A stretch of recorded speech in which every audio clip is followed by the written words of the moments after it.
আমার বাচ্চাটা বই দেখলেই বিরক্ত হতো। ABCD শিখানো মানে তার সাথে রীতিমতো একটা যুদ্ধ। বাচ্চা যেন বইয়ের পাতা উল্টাতেই যাচ্ছে না। তারপর আমি তার জন্য নিয়ে আসলাম ম্যাগনেটিক ওয়ার্ড আলফাবেট ম্যাচ। এখন তার কাছে পড়া মানে হচ্ছে রীতিমতো একটা খেলা। প্রতিদিন এখান থেকে ছোট ছোট করে সে নতুন নতুন ওয়ার্ড শিখতে পারছে। প্রতিদিন সে কিছু কিছু করে নতুন নতুন ওয়ার্ড শিখে এবং আমাকে এসে বলে, মাম্মাম আজকে নতুন একটা ওয়ার্ড শিখেছি। হাতের মাধ্যমে ঘোরাতে ঘোরাতে, গাড়ি ঘোরানোর মাধ্যমে একটা থেকে আরেকটা অক্ষর, এটা যেন রীতিমতো একটা স্বপ্নের জগতে বাচ্চাকে নিয়ে যাওয়া। এই বোর্ডটি শুধুমাত্র বাচ্চাদের ABCD শেখায় না, ছোট ছোট অক্ষরে গাড়ির মাধ্যমে হ্যান্ড মুভমেন্ট, ঘোরাতে ঘোরাতে হ্যান্ড আই কোঅর্ডিনেশন এবং ফাইন মোটর স্কিলটাকেও কিন্তু উন্নত করে।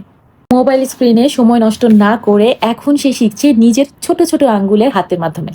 আর আমি মা হিসাবে শান্তি পাই, আমার বাচ্চা শিখছে আনন্দে এবং কোনো রকমের চাপ ছাড়াই। তার এই শৈশবটা শুরু হচ্ছে খুব আনন্দের মধ্য দিয়ে। সন্তানও যদি ABCD আগ্রহ হারায় এবং খুব চাপ নিয়ে কিছু শিখতে না চায়, নতুন কিছু তাকে শেখান খেলার মাধ্যমে। আজই নিয়ে আসুন, অর্ডার করে ফেলুন ম্যাগনেটিক ওয়ার্ড আলফাবেট ম্যাচ।